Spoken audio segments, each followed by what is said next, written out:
Welcome everybody to this is our third Farm Yarns, and we are celebrating something of a celebration of our new channel, The Ripple Effect. That is something that we've just unveiled here on our Farmers Footprint website. And Mel, you can throw that link over there now. The Ripple Effect channel it's a place where we share stories of farmers and how they're farming regeneratively. There are stories about the supply chain. Our Meet a Farmer series lives there now. There are stories about social justice in the food system and so much more. It's a really beautiful new channel within our website, within our network, and we're super excited to have just recently launched that. And today in our Farm Yarns Ripples of Regeneration, we have three incredible guest speakers.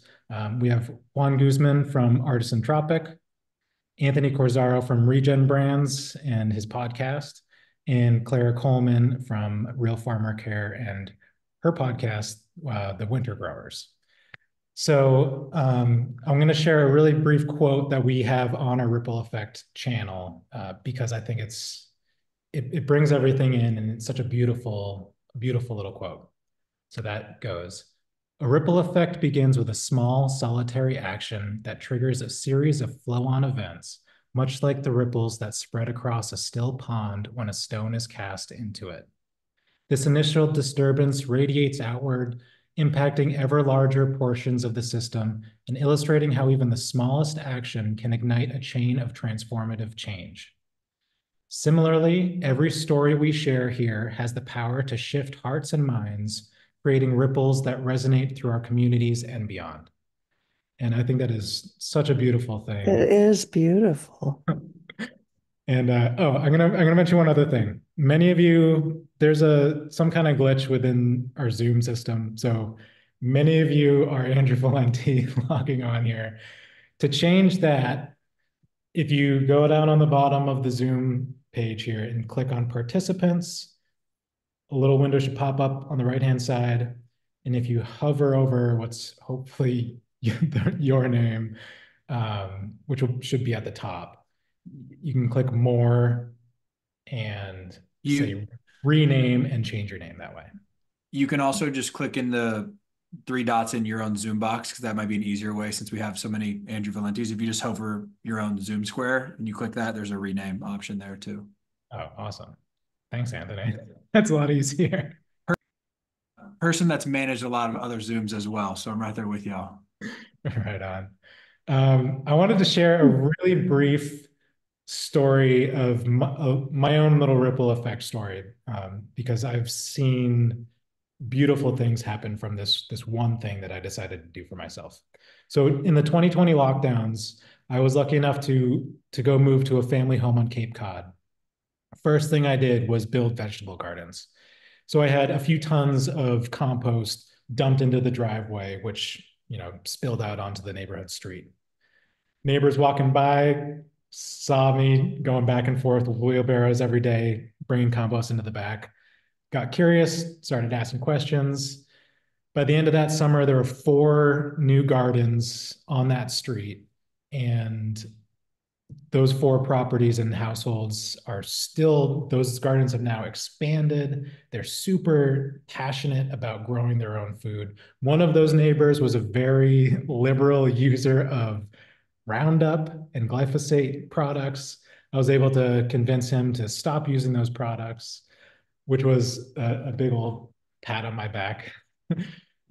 Sharing information about it, and in a very heartfelt and open way. And so just seeing these neighbors start to grow their own food by watching me, connecting them with local organic nurseries, it's just these things ripple out. The one thing that I chose to do for myself in growing my own food, it made this ripple effect. And so now this neighborhood has transformed their grass lawns into thriving vegetable gardens.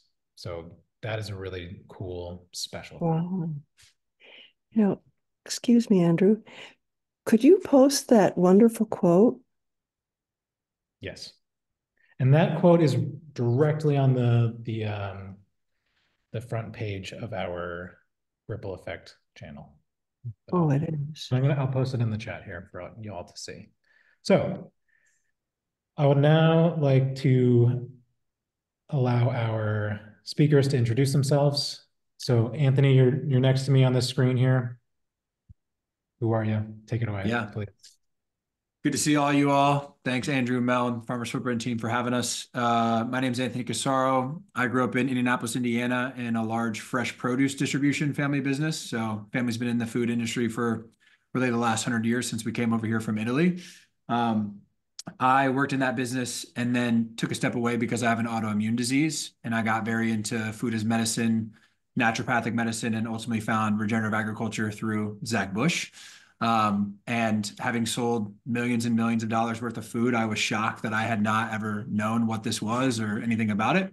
So that led me down this really cool path of curiosity that I've been on for the past 4 or 5 years to learn more about it and to find a place in the industry to really inject my time, talent, and resources.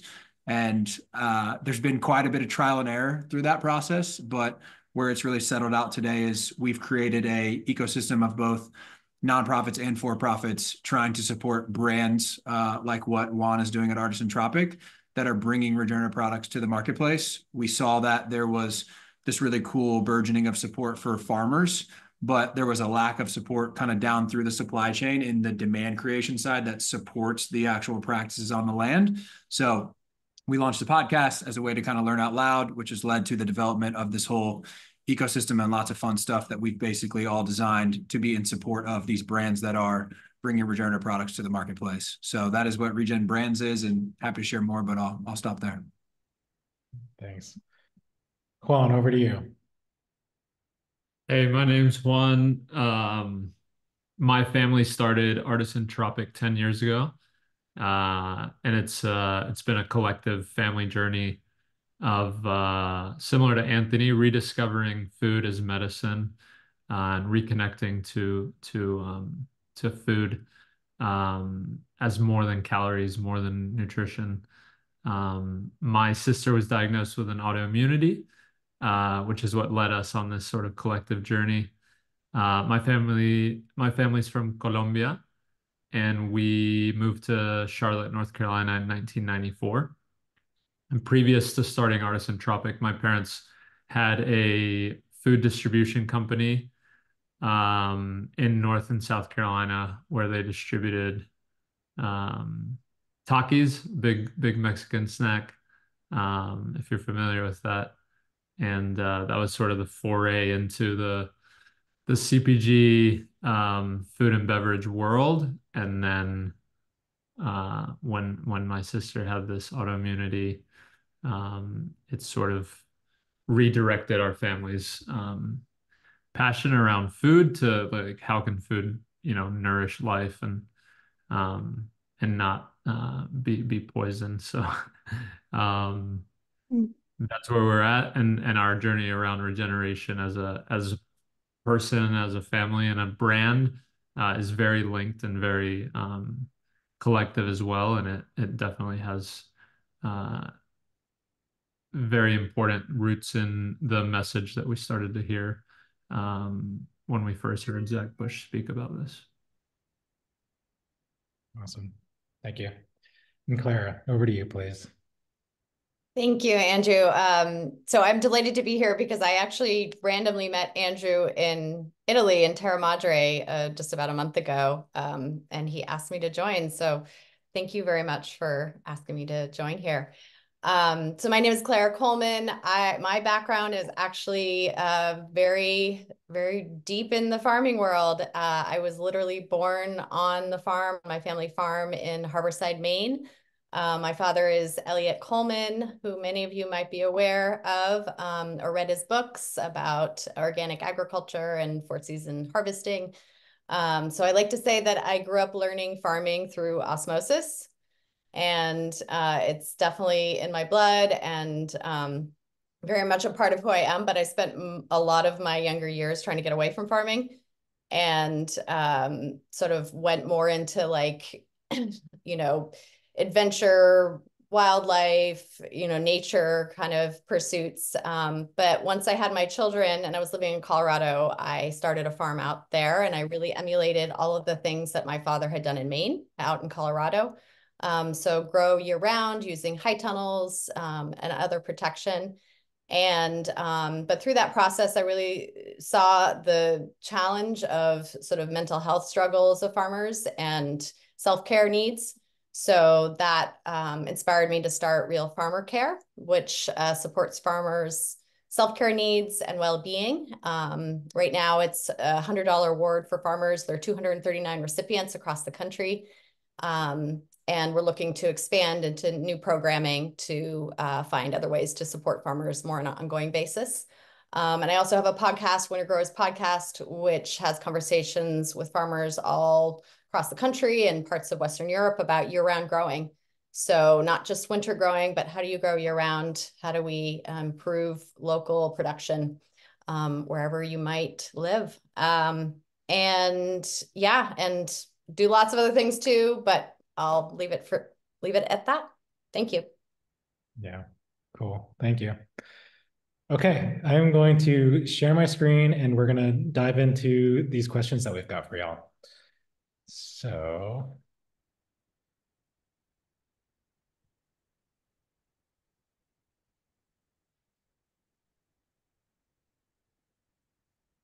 thumbs up, y'all can see me? My screen out. Right on. Okay. So this first question is for Anthony. What are some of the most common challenges you hear from the regenerative brands you have interviewed? And from your perspective, how can brands and consumers work together to support the regenerative movement? Yeah, I feel like I did my homework for this one, so I'm feeling very prepared. We actually just released our first report or kind of white paper type piece of content that we've put out, and I'm dropping into the chat what we've identified as actually the key 7 challenges from the 80 plus podcasts that we've recorded with the brands. And there's also the link to download the report, but I'll kind of give some more airtime to them.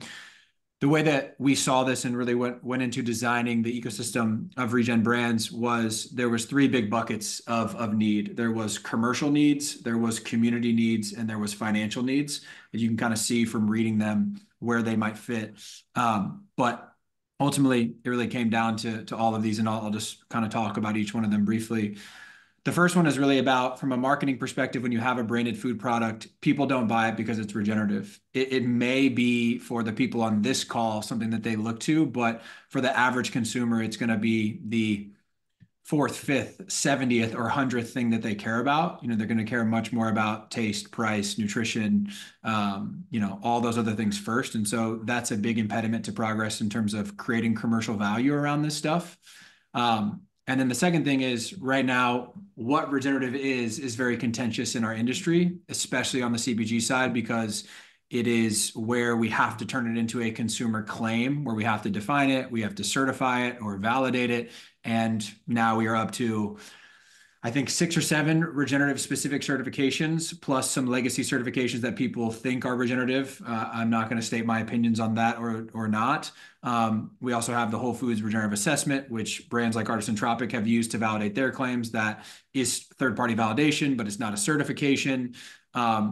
We tried to solve for this in the part of our work called the Coalition, which is our trade association, where we wanted to have kind of an inclusive approach, but have some integrity and have some third-party validation for your claim.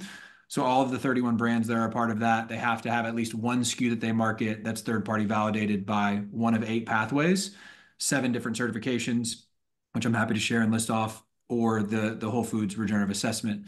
And so basically, number 2 just comes down to, it's really hard to present a unified definition, marketing claim, marketing strategy to the consumer for all these various regenerative products we now have in the marketplace, because we have all these definitions, these different definitions, certifications, et cetera. The third one is, from an economic perspective, brands like Juan and Artisan, Tropic, and many others are doing the really hard work of transitioning supply chains, of building manufacturing, of building these regenerative supply chains. But there's ultimately not a true economic incentive or reward for that from distributors and retailers that are selling the end products. they might be able to receive a premium price. They might be able to receive that maybe because they have some sort of regenerative claim, but ultimately it's mostly correlation and not causation. And so we have to find a better way to tie specific economics to these regenerative outcomes and the ecological benefits that are really happening in these systems. Right now, it's really not happening, at least at any scale that's worthwhile or meaningful. The fourth one kind of already alluded to, most regenerative products right now are priced at a premium. It usually comes down to two reasons. One, the production cost usually demands that it's priced at a premium to recoup the cost back to the brand and the farmer and the supply chain itself. And then secondly, if you go to any retailer today, especially like a Whole Foods or more of a premium retailer, most of them have a good, better, best pricing structure. And they want all the regenerative products to be that best slot. And by default, that means in that category of products, it has to be the most expensive, where we want to ask those retailers, or things that we're thinking about is, would you be willing to take a lower margin and try and increase velocities and ultimately do better work for the planet? Like, how can we create some sort of economic alignment there? Because right now it's basically most of the regenerative products are hyper premium. They're not as accessible as other products. And that is a very legitimate kind of concern long term. The next one there is brands I are have a often quick supplied. question. Can I interrupt? Yeah. I just have a quick Yeah. question about that one. Mm-hmm. Is that mostly focused at farms that are transitioning to regenerative practices because these higher costs of production? Mm-hmm. Because in my mind, and I might be wrong, Mm-hmm. as farms continually go on their regenerative practice, I would imagine that costs would really start to go down as the years go on. Is that something that you can speak to at all? It's a very nuanced topic because that does occur, right? One of the big draws of regen is that you end up having lower input costs and you end up being more profitable, but there typically, not always, is some sort of yield loss or some sort of extra expense. On the CPG side, most of the time you're paying for something in addition to your competitors, like a regen certification or the impact reporting work to prove the validity of your claims. So for some reason or another, it is very nuanced kind of on the farm economic side, but for some reason or another, these supply chains usually do have higher expense. And so thus they need a higher price at the shelf, which is the core part of the challenge. But it's super diverse based on brand, product, geography, crop type, et cetera. So yeah, that's what I would say to that one. Okay. The other interesting thing, I try and kind of bifurcate it. What we do at Regen Brands is we really only support brands that have existing regenerative systems and are commercializing those today. There's a whole another separate part of this work that is really helping people transition. And we largely see that as the large incumbent kind of multinational players doing that. And they have basically said to the marketplace, we are not going to increase our cost of goods to do this, and we are not going to increase our shelf price. And so our kind of response to that is, well, then I think you're going to struggle to create a truly regenerative system in the long term if there's a zero flexibility there. So what they're really trying to tap into is ecosystem service markets, subsidies, NGO support, which is all well and good. I mean, that's still a great pathway. But they're kind of passing the buck, so to speak, on really internalizing those costs into the cost of the products and to the consumer. So that second to last one, brands are often supply constrained.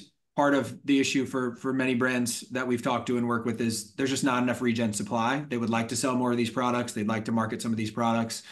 Kyle, who I host the podcast with, he works for Kettle and Fire full time. They're kind of the poster child example for this. They have 2 regenerative SKUs, 1 beef bone broth and 1 chicken bone broth. And then they have all these other beef bone broth SKUs and soups. They don't, they can't find enough regen bone supply, really, especially at the right unit economics, to transition their entire supply chain. Like it doesn't exist, and it doesn't exist in an operational way where they could actually, push it through their end product. So there are brands that are right now supply constrained, and thus that, puts a ceiling on the work that they can really do and the products they can bring to market. And then last, but certainly not least, maybe even the most important, is right now it's really hard to fundraise if you have a regenerative brand, especially kind of an early stage emerging brand, even if you're doing really well economically and as a business, because typical CPG investors don't really care enough about sustainability / regenerative. And then there's just not enough investors that really care about regenerative CPG. So what we're kind of looking at for our work moving forward is how can we help solve that through Regen Brands Capital, which we feel like is really a two-pronged approach. One is how do we help with what is currently out there today, which existing financial mechanisms, existing fundraising strategies, and just helping bring more capital to brands that have already decided that's the path they're going to go.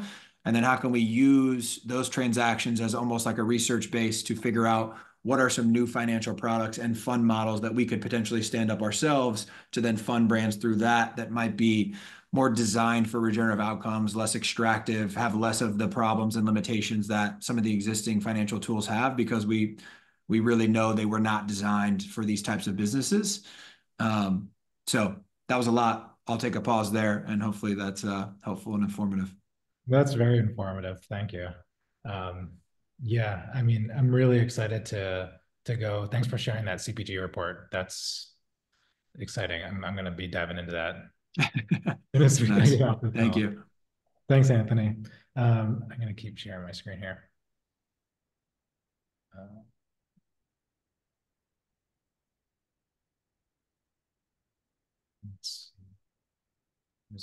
Okay.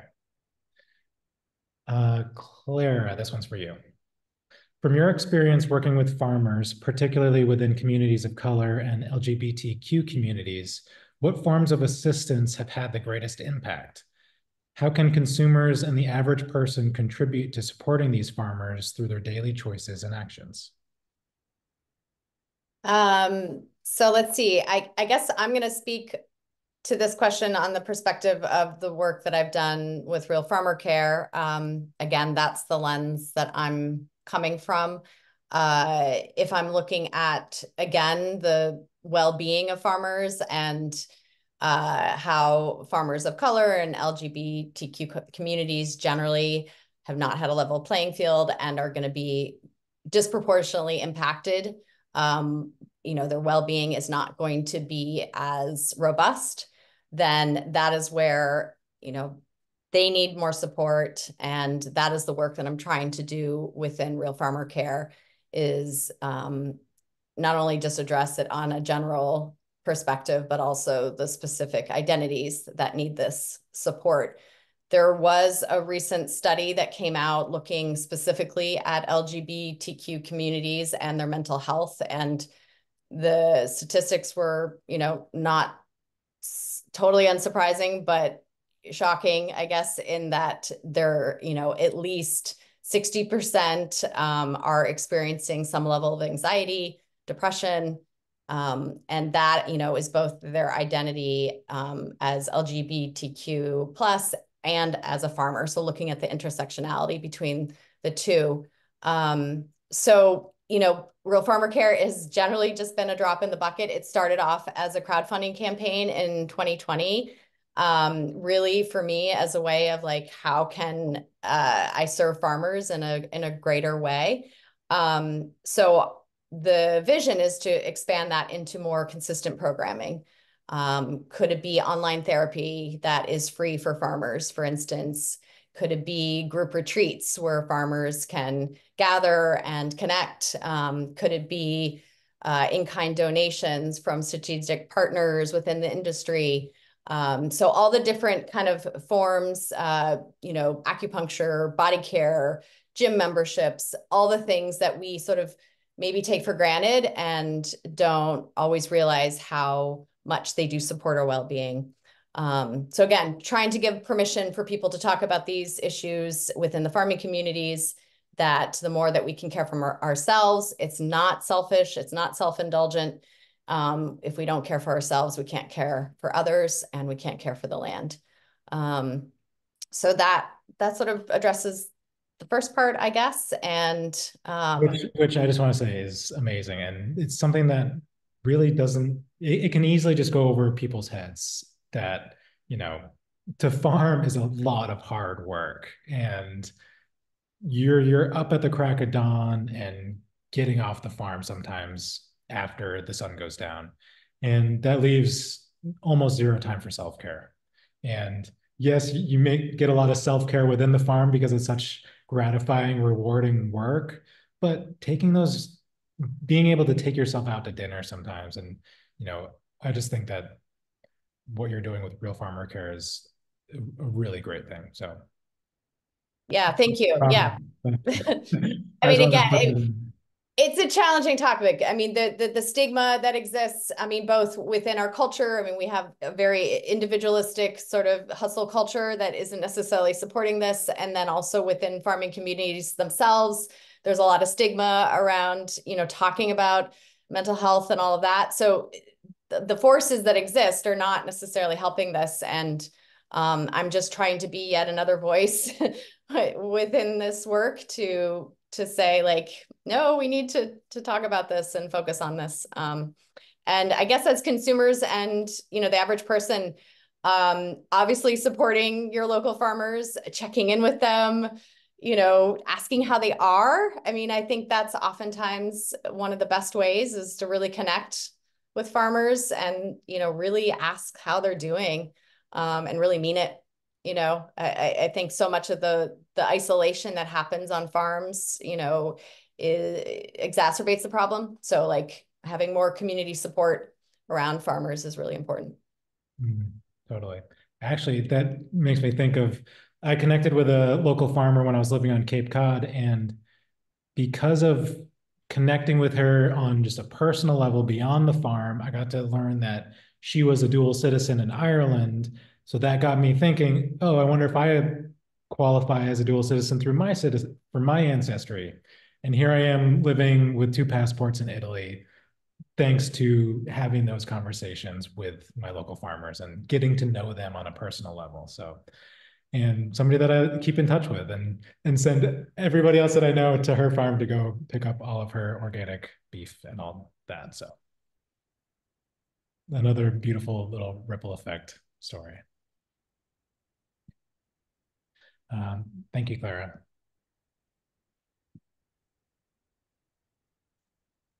And Juan, from your perspective, how can global supply chains support a regenerative global economy when there's also a need for localized food systems? How can the local systems learn from global ones? A lot of big words there. Yeah. Um, yeah, I mean, this is a really great question, and I think I'll tie in a little bit of the work that we've done as a part of something that was birthed in Farmer's Footprint, which was the Nourish Studio, which is a collective of brands and people and stakeholders in the food system who are rethinking regeneration in terms of systems and not just the health of the soil and the ecosystem, but like how does that potentially go beyond into the way that we do business, into the way that we interact with all the stakeholders in a system.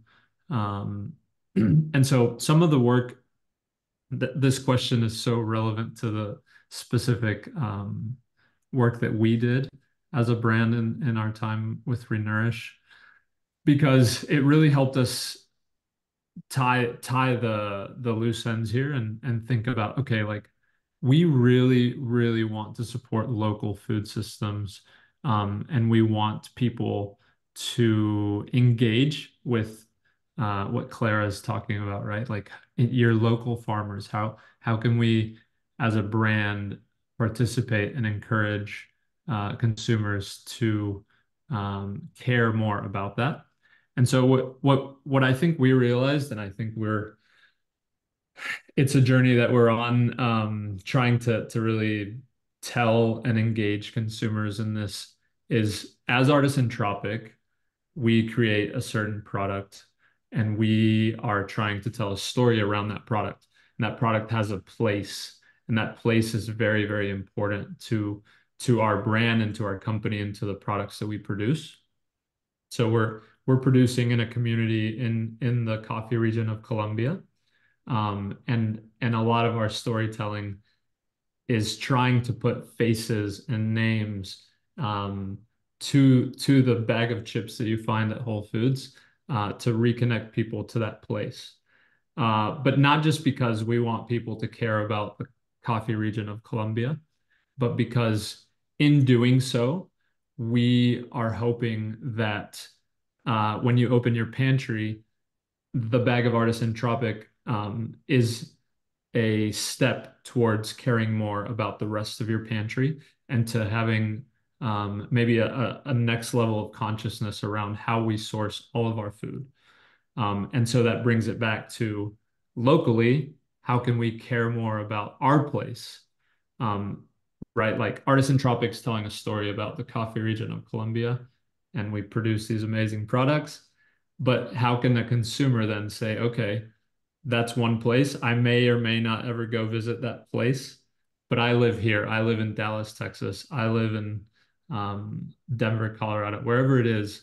How can I then begin to think, okay, my opportunity and my ripple effect is to be able to affect this place.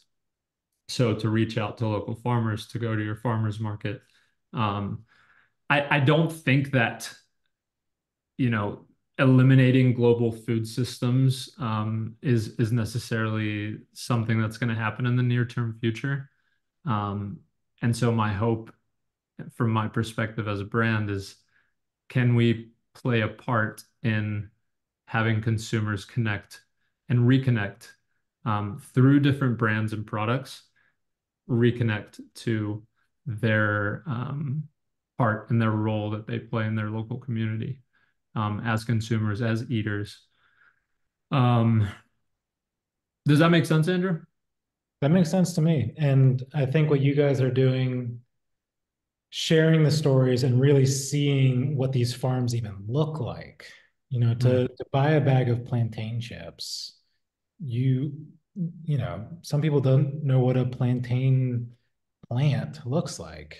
And or the people that are growing it, and to see that, oh, this is a family company that are really connected to and joyful about the work that they're doing, about the farms that they're growing, the land that they're stewarding, and the products that they're eventually making. So having that story connected to the products that are being shipped globally, I think really does help connect us to seeing how things are made in a regenerative way. And I think that is an incredible first step towards coming back to just that localized system. If any of us in our lifetime sees that, then wow. But I think I share your sentiment. Yeah, I guess my last thought is, we can look at sort of global food systems and see maybe some of the extractive or the negative things that the last 50 to 80 years has created.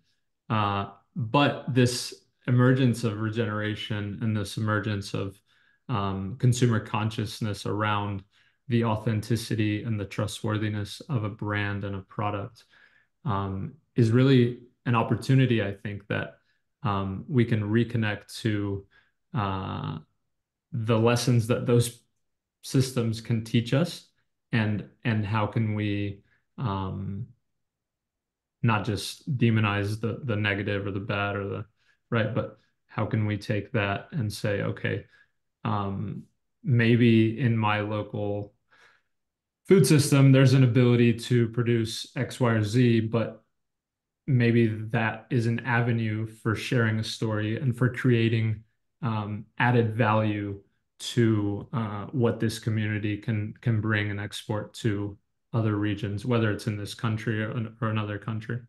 And I'd love to share just a quote, because we just had Whole Foods visit our farms and our facility in Colombia, and one of the quotes that's just been ringing in my head.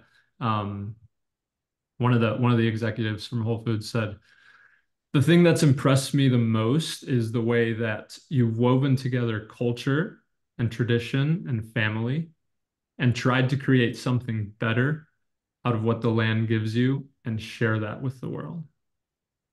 Mm. And I think that's the sort of the back and forth that we can have between local and global, is creating stuff locally that we can share with the world that then raises consciousness to care about our local place. Yeah. Kind of go back and forth. That's beautiful. I love that.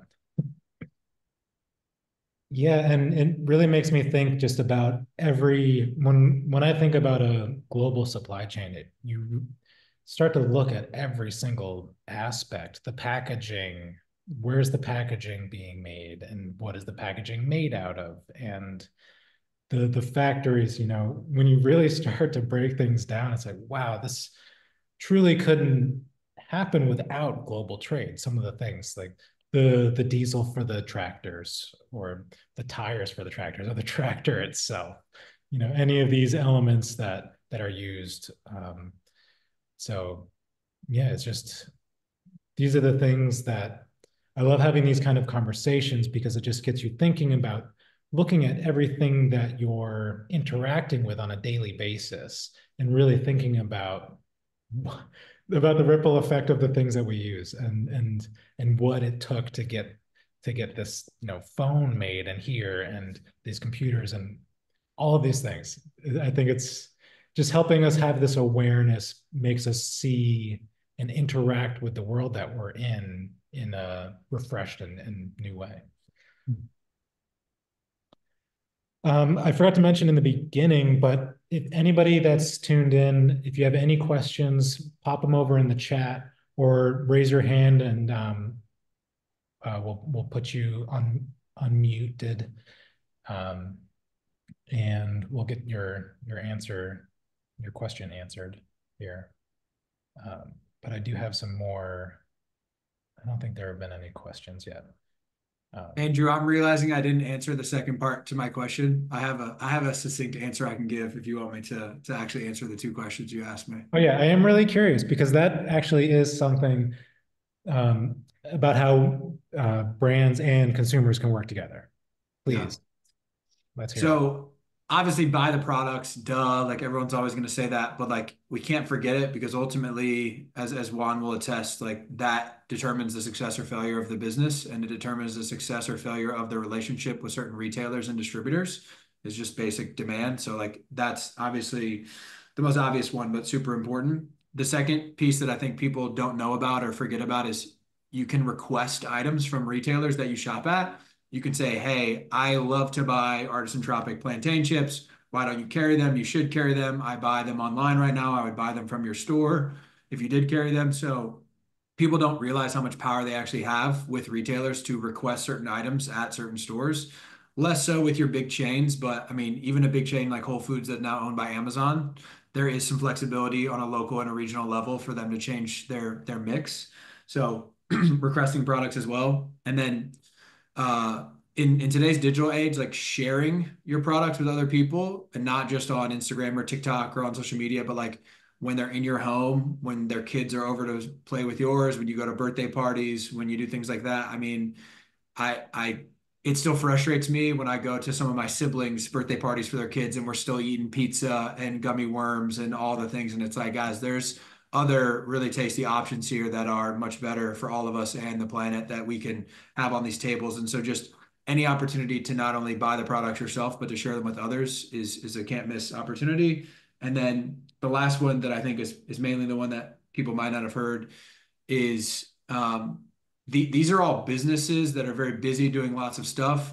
However, they will respond to your feedback. So if you have thoughts on the product ingredients, if you have thoughts on the product formulation, the way that it's prepared, if you go to a store all the time that you know carries the product and they never have it in stock, like that intel, like market intel on anything related to these brands and these products is super helpful and will be heard and taken very seriously by these brands, because it's the lifeblood of their business. So just feedback, I encourage people to give feedback, positive, negative, or kind of indifferent, because brands are listening to that. And it's actually in the investment world, brands that are receiving that level of intimate kind of communications and feedback from consumers usually shows that a brand's very successful because the consumer is very invested in the brand. So just always know there's value in that and sharing that.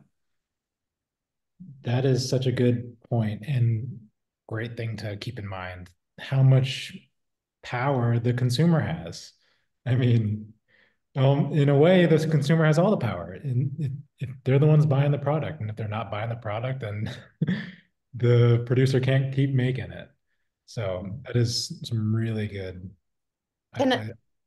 Please. Oh, sorry. I just wanted to offer one last thing to hopefully tie the three of us together too.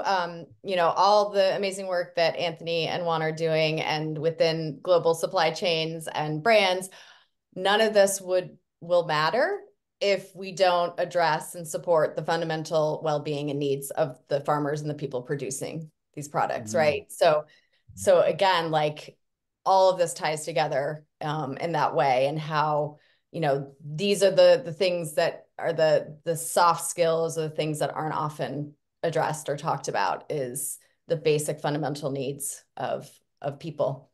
So yeah, so it's all tied together, and hopefully, you know, I see the word regenerative as more of the holistic model. Like it's not just about the products and the practices, but it's about how people are part of that system and how they're supported. So. Yeah, I mean, the consumer can, you know, now that we know that companies and brands like Artisan Tropic exist, I can, as a consumer, I can go to, you know, another, you know, whatever brand, whatever product, and say, ask them for the story of what farm are you connected with your farms? Are you connected with this? What is the story behind the ingredients of your product? As a consumer, nothing's going to stop me from asking the brand that. So we can encourage more brands to share their stories, and so that we all just help raise that frequency, like Juan was describing before. Did you want to weigh in on that at all, Juan?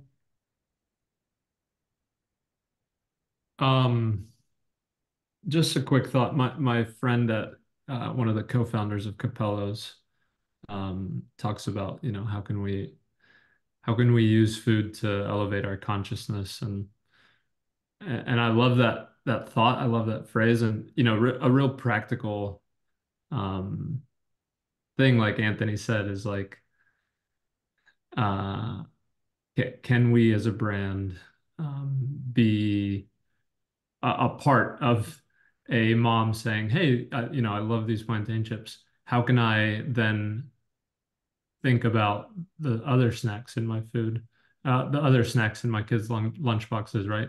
Can I go to the farmers market and support farmers by buying local beef and local veggies and local fruit? And that's at a personal level, and hopefully that ripples into the communities that we're a part of, whether it's a church community, whether it's you know, a small business or some sort of community, where instead of serving, you know, Lay's and some sort of hot dogs that you have no idea where they were from, can you get your community on board to support local farmers and purchase things that not just support that local community, but support the health of the community that you're serving food to. Yeah. So I 100% agree with Clara, and I think that the goal and the hope of a brand like us is to be able to connect consumers and eaters to the stories of the farmers that are happening on the ground, and to really elevate that and bring like the premium value for what they're doing through the products that we bring to market. Mm-hmm. And I want to say something to Anthony's comment about parties with pizza and gummy worms and chips. You know, there is a world in which we don't need to stop having those things, but we can be having those things in a much more healthy way. Pizza, in my opinion, does not have to be an unhealthy thing. Even gummy worms do not have to be an unhealthy thing. I have regenerative gelatin, and I have fruit trees, and I make my own gummy worms. They're not in a worm shape, but I make my own gummies, and they are so good for me. And I make sourdough pizza with organic flour, tomato sauce from my backyard, raw mozzarella from the farm 2 towns away. So we don't need to villainize these foods that we, and not even villainize, but we don't need to have a negative connotation around these foods that we've grown up loving. We just need to think about them in a way where, okay, what are the unhealthy aspects of these things? And can I still have gummy worms and pizza at my kid's party, but in a way that's actually, it's even more connected with the products that make up these things. So, yeah. Okay. Well, I'm going to move on to some more questions that I've got here. And if anybody has questions, please pop them in the chat or raise your hand. You got one in there now, Andrew, that just got put in there. Okay, let's see.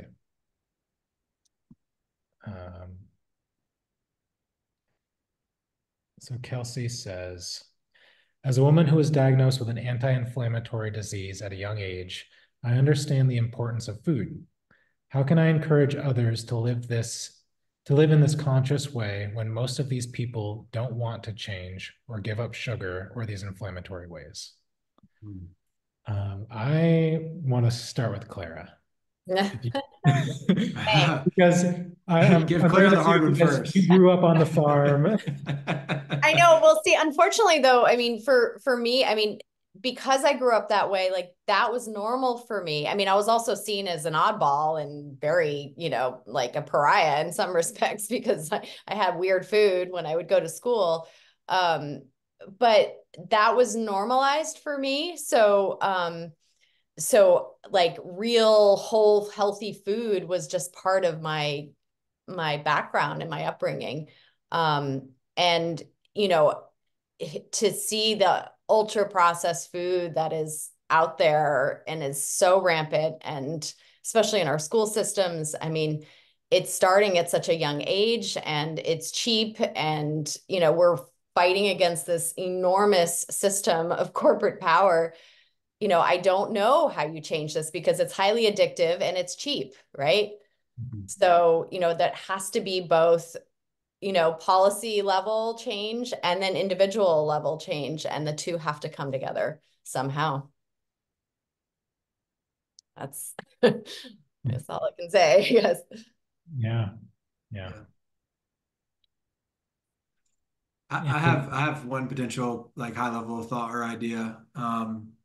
Growing up, family owning a produce distribution company, we had access to every fresh fruit and vegetable you can imagine. And my dad was the weird youth coach because every soccer, baseball, football, like he brought bananas or apples or oranges or whatever. And so highly tactical advice, but like leading with fruit, I find to be a good entry point because it's still sweet, right? But it is a healthier option than fruit snacks or bad gummy worms or, whatever. So that's like a highly tactical thing that I just know has worked for me.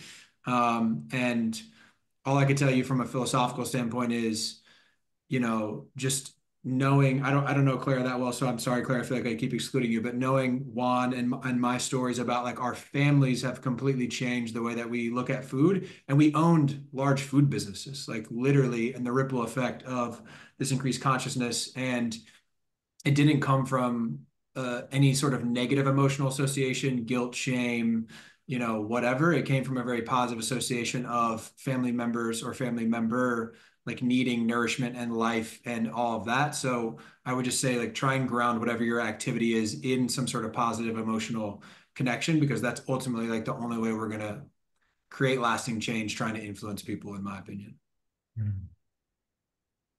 Yeah, I also, can I quickly plug my good friend, Franco Fubini just wrote a book called In Search of the Perfect Peach, and how flavor can change the food system. So he really posits of how flavor, because we are biologically, wired to seek out flavor and things that taste good to us. And that because our body intuits and knows that those things are healthy and good for us.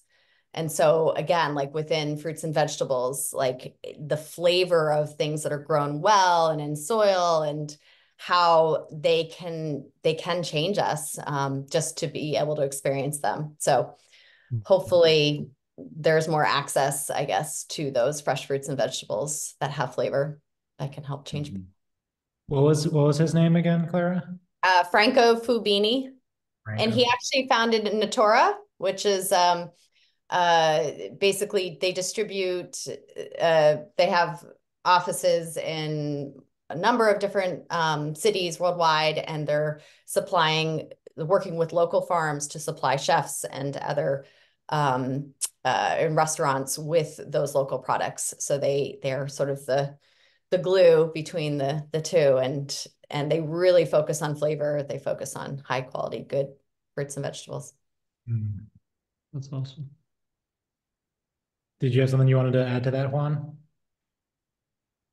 Well, I would just say it's the ripple effect, and sometimes that is not easy to see, and sometimes it takes years and years, but like you and your own relationship with food is affecting those around you, whether you know it or not, and people take notice, and people may be resistant to change, but when that hard time comes, or when their son, daughter, relative has that illness, they're gonna reach out to that one crunchy friend who is always talking about organic food, right? Like when the moment of suffering or pain comes, the ripple effect will kind of return to people reaching out to the people who were talking about good food as medicine. And so I would say just be true to yourself, and everyone else is on their own journey. Yeah, I mean, between you and Anthony, you've both come into this space and this higher awareness of food through, your sister's autoimmunity and your own autoimmune disease.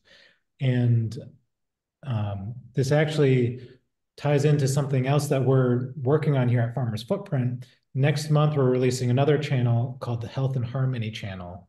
And that really speaks to the way that we have a series within that, which is called Nurtured by Nature. And that's how people are able to heal themselves through whole foods and through, being in more connection with the food that they're eating. So that's an exciting thing that we've got coming out just next month. So here's your little sneak peek, everybody, to the Health and Harmony channel that's coming. And my own little thought to that, to speak to what Clara was saying about flavor, is, I think people can really change their attitude about food if they've grown it themselves. If you've grown your own carrot, that carrot's going to taste better than any other carrot you've ever had, almost guaranteed, almost, because there is an energetic connection to your own input and the time that it takes. You see how long it takes a carrot to grow, and the amount of care that it takes to get this thing from seed to salad. So I think that's also a way that people can really connect more with moving into healthier lifestyles. And if you've never farmed or gardened or grown a single thing, we have a really great course called the Garden Club within Farmers Footprint. And it's an amazing resource. We have so much information in there. If you're a seasoned farmer or gardener, you have all these great resources to tap into. So I have over 20 years of farming experience myself. The Garden Club for me is just this database of what were some of those companion plants? Like, what do I plant next underneath my tomatoes and things like that? If I can't remember, I go into the Garden Club. There's my resources. You've never grown a single thing in your life. join the garden club and we'll get you started on growing soil, growing vegetables, creating a ripple effect so all your other neighbors are turning their grass lawns into beautiful vegetable gardens. So there's that. Mel, can you plug in the link to the garden club? There we go. So was there another question in there in our last 5 minutes here? So Andrew, There's a farm specific question that's definitely for Clara. Yeah. So it says The Netherlands, I know. I can find some. I don't personally have any, but I'm sure I could find some. well, so if I'm pronouncing your name correct, Cordigraph, within our community, there's a great function within our community page hosted on Mighty Networks where you can see people near you. So you can see if there are other people within our community in the Netherlands and just start reaching out. That's one of the greatest things about the community that we have here. And we're getting close to 10,000 people in there. And hopefully that will just continue to grow into our global network of connections and, you know, finding these local markets, finding these local farms, and making physical connection too. I mean, our community was born during the pandemic as a way to connect while we couldn't physically connect. But now that we're in a time where we're physically able to connect and also have these like really great virtual events, I really encourage everybody to go make that physical connection. Go look your farmer in the eyes and shake their hand and, you know, swap microbiomes or whatever. But having that physical connection is going to raise that consciousness, raise that energy. But the question in our last few minutes here, somebody asked, I'd love to hear more ideas for us small 2 acres, diverse farmers can become profitable in this regenerative format. We unofficially grow organically and regeneratively, but we are far from profitable. Ha! I'm going to say, because that's the $1 million question. And there aren't any easy answers. And I think anyone that tells you that you're going to be instantly profitable at this is selling you a pipe dream, because it is incredibly challenging. We have prices that aren't even coming close to, you know, paying us for the work that we're doing. So the margins are so slim. The amount of work, the physical labor that's involved on these small diversified farms, the competition, there's just so many things that make it very difficult to actually be profitable. You can have a good life, but are you truly going to be profitable? That is kind of the question. And where a lot of farmers end up having to compromise and, you know, live more simply because they care so much about the work and it's rewarding enough. So I don't have any good answers on the profitability part. Diversify, I guess, I mean, sadly, selling a product, you can sell a service for a lot more money than you can sell a product. So diversifying, and a lot of farms will like host weddings and do all these other enterprises just to be able to make their farm more profitable. Anthony, Juan, any thoughts on that one? I have a brief thought. Just thinking about a small, because 2 acres is really not that much to make a profit. That's why we have these 1 million acre farms, right? Because they can actually see a way to make some profit. But if in an ideal world, we have many 2 acre farms, all working towards growing certain things for a certain product, all working together in some way to maximize profit. We have all these different farms looking at themselves as a big farm, but operating on that small level. Then is that a way which they can see more profit? I don't know. I mean, it's something. I did a TEDx talk on that. It's called the ARC Farm. I was looking at a collaborative model to try to do that. The ARC Farm, like Noah's Ark? Nope. Agrarian Resource Collaboration as an acronym. So ARC. But it was trying to sort of take 7 to 10 farmers on one plot of land. You have a centralized hub for processing, storage, distribution, but you each have your own, 5-acre plot where you can specialize and grow what you want, and then you're located near an urban hub, so you have a distribution point that's easy.